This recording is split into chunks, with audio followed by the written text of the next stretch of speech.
Hey, Coach.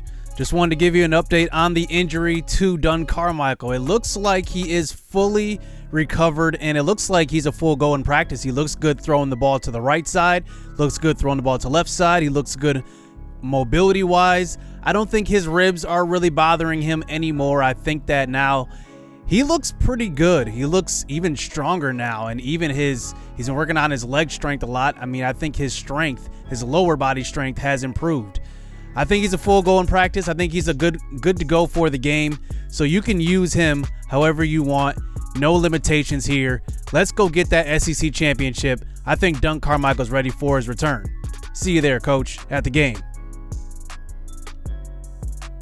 Yo, what's good, YouTube? This is Jay from TNJ, and welcome to the SEC Championship here in the Rivercats Dynasty.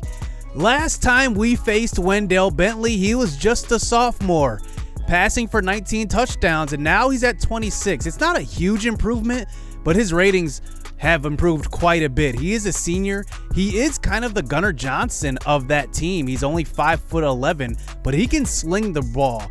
Now, their best player to me is Tyrone Fitzpatrick. He is 6'4", 220 pounds. This is a huge guy. Derrick Henry type ability here. He can break tackles, he won't fumble, and he's not as strong maybe as Derrick Henry, but he reminds you of him.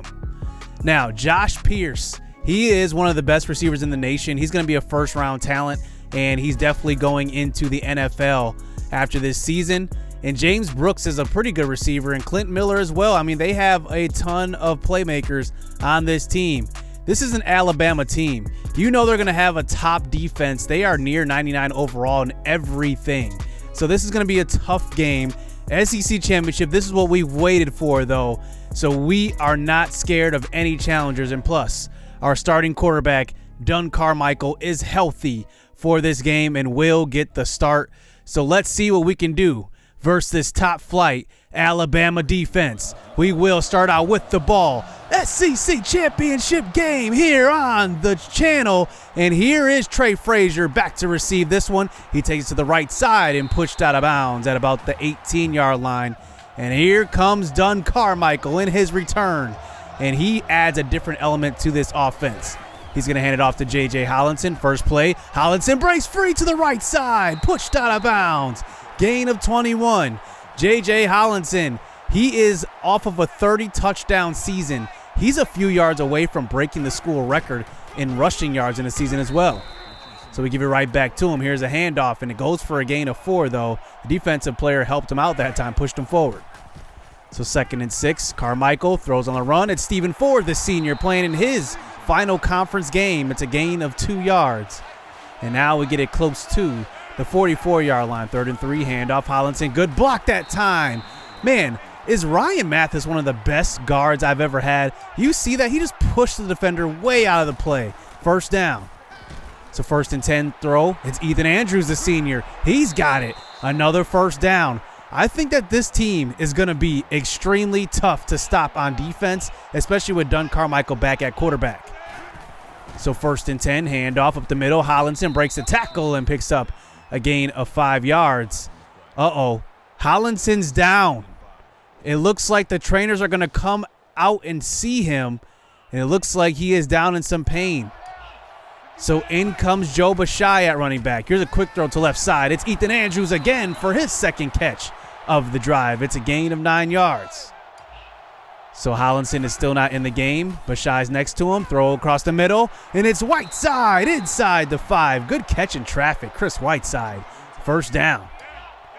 So TC3 checks in at running back. Handoff, and he walks in. Touchdown. His first rushing touchdown of his career. He makes it a 7-0 game here. What an opening drive that time. We just pretty much did everything on that drive. But we do come away with that drive with bad news. Bruised ribs for J.J. Hollinson. Oh my goodness, you've got to be kidding me. In one of the biggest games of his career, he goes down and he's out. Only one drive he lasted, and Joe Bashai is going to have to take over at running back. So here's Wendell Bentley back on offense. He throws a massive stiff arm that time. Wow, Latrell Hopkins just got ran over by a 5'11 quarterback. It's kind of embarrassing. First down for Alabama. So now at about the 49-yard line, they line up with two running backs in the backfield. The screen pass, it's picked off. It's Brian York, the captain. He's going to take it to the house. Touchdown. How about the play of the captain, Brian York? Moving over from senior into senior here, takes over at linebacker, and now he's on his way to one of the best seasons we've had. We just had a great season from Odin Blue, and now York takes over 14-0 to start off the SEC championship. So here is Wendell Bentley, throw on the next drive, and he's going to find Josh Pierce. First round talent at receiver, you know he's going to target him. Gain of 10. So second and inches, draw play, Fitzpatrick gets it, but Brian York is there in the backfield. 6'4" on 6'5" that time on that collision, and York makes him feel it. So now 3rd and 3 this time. We're going to send the nickel blitz. This time another screen out to left side, and they get the blocking. This time Fitzpatrick is going to pick up the first down, and he picks up a gain of 11 yards for Tyrone Patrick, the 6'4" running back, first down. So they run the draw play on the next play, and look at this again. Brian York. I mean, this guy is having a phenomenal start to this game. Another tackle for loss. So 3rd and 10 once again. We have man coverage here. Bentley's going to throw deep down the left side. He's got Josh Pierce. Big time gain. He beats Dylan B. Roberto in coverage. Gain of 13 yards, and that's a first down for Alabama. So set up inside of field goal range. This time Bentley throws to the right side, and it's picked off. Brenton Jackson this time. He has his first interception of the season. He waited all the way until the SEC championship. Are you kidding me? And Wendell Bentley, 2 interceptions already on his first 2 drives. And now we have an opportunity to take a 3-score lead. So Carmichael comes out at quarterback. Joe Bashai is going to have to be his running back for the rest of the game. Handoff, big time hole. And it's Bashai up the middle. Gain of 12, close to the 45-yard line. First down for his first big carry of the game. So Klug is next to Carmichael at tight end. Carmichael rolls to the right side, stops and throws to the sideline. It's the senior, Stephen Ford. He's got it 16 yards. First down on that one. Nice throw. I mean, Doug Carmichael's, he's got a cannon. So 1st and 10, Carmichael throws to left side. He's got Jack Edelman, who played a couple of games at quarterback, actually. He gets a gain of 8 yards. So 2nd and 2, running the read option. Carmichael keeps. He's got space, good blocking, and he gets upfield. Gain of 13, first down. That rib injury he had, that abdominal tear, it looks kind of good right now. He looks good. So 1st and 10, Carmichael throws to the end zone. He's got Edelman. Touchdown. 17 yards. Dunn Carmichael starts out this game 8 of 8. And look at this. It's 21-0 here in the first half. And we're still not even halfway through the second quarter yet. So here's Wendell Bentley. I mean, man, what a hole to start. Handoff. No, he keeps. Big time hit. Brian York is there in the backfield again. This guy is out for blood. He wants that SEC championship more than anything in his senior year. So quick throw on a 2nd and 14. This time it's Lane who does get tackled. And it looks like Brian York came in for the cleanup. So 3rd and 3, running the receiver in motion this time. Bentley in the pocket, throws out to the running back. He's got Brooks, who breaks the tackle, and he doesn't get to the first down marker. Gain of 2. It's now 4th and inches. What will they do? Will they go for this? They're going to punt it away, down 21 points. But wait, no, it's a fake. The punter throws to Henry, wide open. And they catch the defense off guard. Robert Henry, 28 yards. Let's just take another look at that. I mean, man, that route was wide open. And the punter made actually a great throw on that one and converts the first down. So they eventually get it inside the 10. Here's a read option, this time to the right, and Bentley gets hit hard. How many plays is Brian York going to make? 5 tackles, 3 for loss, already a pick 6 as well. So 2nd and goal this time. Bentley, he's going to try to scramble out, and he gets tattooed again. Loss of 2 yards. It's a sack by Osiris Hovick. And now 3rd and goal. They have the screen pass set up. Hovick is there. Wow. We are shutting down this Alabama offense, and now it's 21-3. So Carmichael back out onto the field, trying to put together a drive before halftime. He scrambles and takes it himself and dives for the first down marker, and that's a gain of 10 for him. So Carmichael now, they send the cover 0 blitz. Here's a throw across the middle. It's Joe Bashai with blocking, and he picks up 10 yards across the 52. It's almost a first down, but we end up picking it up later. So close to a minute left here in the first half. Here's a handoff this time to Eric Klug, and look at him getting 6 yards. He's playing in his final conference game as well. So 3rd and inches this time. Bashai line up next to Carmichael. Read option. He's got the first and more. He slides down inside the 20-yard line. First down, under 30 seconds left. So this clock winds down this time. Handoff TC3. He trips up a little bit and picks up a gain of 4, though. Positive yardage as we call our first time out of the half. So 3rd and 6 this time. We notice Storms lined up by himself. Throw across the middle, and it's picked off. It's the safety Pendleton, and we make our first mistake of the game. That one may have just been thrown a little too hard on that one. Carmichael tried to throw without setting his feet, but it ended up being a little inaccurate. We try to get it to Storm as quickly as possible. Ends up being a pick, but it doesn't matter. It's still a 21-3 lead. Big time lead at half. So now to start the second half, let's see what Wendell Bentley's got. Does he have a comeback in him? He runs Brooks in motion. He's going to fake to him. Bentley keeps. He has a hole to the right side, and he picks up a pretty good gain. And it looks like he will be down at about the 48-yard line. Good start to the second half for Wendell Bentley. So now he comes out with the tight end in the backfield with the running back. It looks like that's Tyrone. Throw to left side, and it's picked off. It's DiRoberto. He's going to take it back. He gets run down at the 23-yard line. The 3rd turnover of this game. And our defense has come to play. And look at this. I mean, this is just dominance by our defense. So handoff this time, Joe Bashai showing a little bit of patience that time, and he picks up a gain of 9 yards. So 2nd and 1 this time in the pistol. Handoff Bashai. He has a hole. Nice block that time. Stephen Ford gets to the second level, and it's a gain of 10 inside the 10 now. So in the pistol once again. Looks like we're going to fake to Klug. Carmichael keeps up the middle. It's a touchdown. 28-3 here in the SEC Championship. Not a lot of people saw it going this way. Kirk Erstry even picked them pregame, and look at this. We are proving the nation to why we are the second best team in the country right now. So back on the next drive. Here's a deep throw, and it's going to be Pierce. He's got it. A big-time gain. First down for Wendell Bentley and this offense. They needed that play. Pierce is almost at 99 yards receiving, almost at 100 yards, I should say. So inside the red zone, throw to left side. He's got Fitzpatrick once again. He picks up a block, a big-time block, and Fitzpatrick gets in for the touchdown, 26 yards. And they get into the end zone for the first time this game in the 3rd quarter. There's still plenty of time left here in this game, but still down by 18. So here is Dunn Carmichael back out onto the field after a penalty throw across the middle. It's going to be Jack Edelman. He picks up a gain of 11 yards.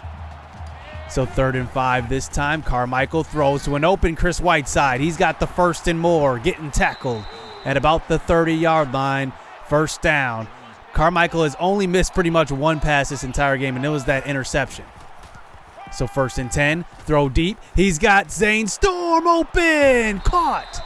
And that's a big-time throw. Carmichael's got the big-time arm. I mean, that was a tough throw. He kind of threw that off his back foot a little bit, and he got enough power to throw it downfield. So now we're inside the 30-yard line trying to get the run game going, and that one doesn't work. Joe Bashai is stopped for a gain of 1 yard. So Carmichael moves out to the right side. It looks like he's going to take it. No, he stops and throws, and it's TC3 putting on a move inside the 10. Gain of 19. You got to love the mobility of Dunn Carmichael, just extending plays as we eventually get it inside the 5. 2nd and goal, throw to the end zone, and it's caught. Ethan Andrews, touchdown, gain of 3. He gets in his final conference game, and this looks like it's going to continue to be a blowout. Their defense can't stop our offense, but our defense can stop their offense. 35-10. Wendell Bentley looks like he still wants to run these screens, but this time he's sacked and he puts it on the turf, and it's picked up by Chance Gay, but a sack by Jermaine Neal. And that one will bring them back to the 15-yard line for a 3rd and 22. Wendell Bentley moves in the pocket. He throws. He finds Pierce, and he picks up a gain of 16, but that's not enough for the first down. That puts Pierce over the 100-yard mark, and they decide to punt the ball away instead of going for it. So we come back on an offense. Here's a handoff wide open. That's Joe Bashai. Gain of 15 yards. Big time run. He's at 60 yards rushing this game. So here on a 2nd and 12 as we start the 4th quarter, Featherstone in the game now. Look at this. We are pulling the starters. Featherstone moves to the right side. He will get pushed out of bounds, and he gets to about the 29-yard line. Remember, we want our guys to be healthy, so Featherstone will remain in the game for the remainder of the game. They send the blitz on a 3rd and 9, throw to the right side. They got Chris Whiteside, and he gets pushed out of bounds. That's a gain of 4, and we settle for 3. So Wendell Bentley, he's in his senior year. He's going to remain on the field. They're not going to pull him. So now to end this game on the final drive, here's a screen pass out to Tyrone Fitzpatrick, and it's a stop by who else? Brian York. So 3rd and long this time. 4 wide receivers in the tights formation. Bentley from the pocket. He's got nobody to throw it to, and he goes down. Cyrus Hovick puts the exclamation point on this game. What a dominant performance by this defense. Hovick just doesn't give up on that final play, and that one will do it. The Rivercats are SEC champions, and wow, what a dominant game. Alabama did not see that coming. I don't know if they knew what hit him, but I mean, what about the game from Brian York? I mean, he set the tone from hello. I mean, the pick 6, the big time hits. I mean, he was hitting a 6'4", 220-pound running back like he was a little speed guy.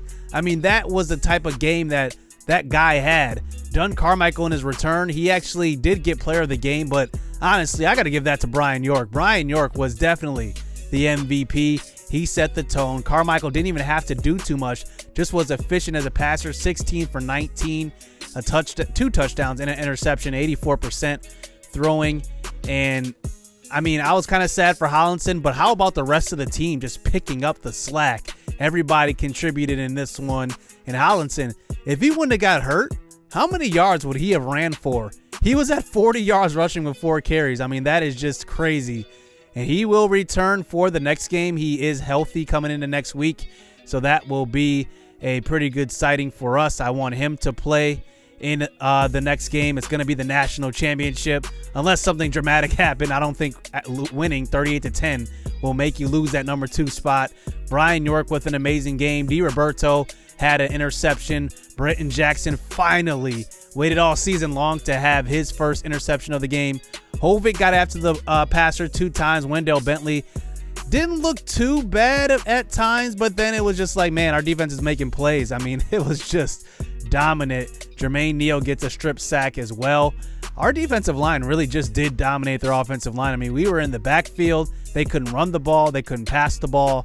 Wendell Bentley only had 4 incompletions. 3 of those went for interceptions, and that's what I mean. I mean, he didn't look too bad when they threw the ball, but they weren't calling the right plays. He also ran for 64 yards. And how about Tyrone Fitzpatrick? 3 attempts, 4 yards. I mean, if there's a dominant defensive performance this entire year, it has to be this one versus a 98 overall, 6'4", 220-pound running back, and he gets that yardage. I mean, that is incredible.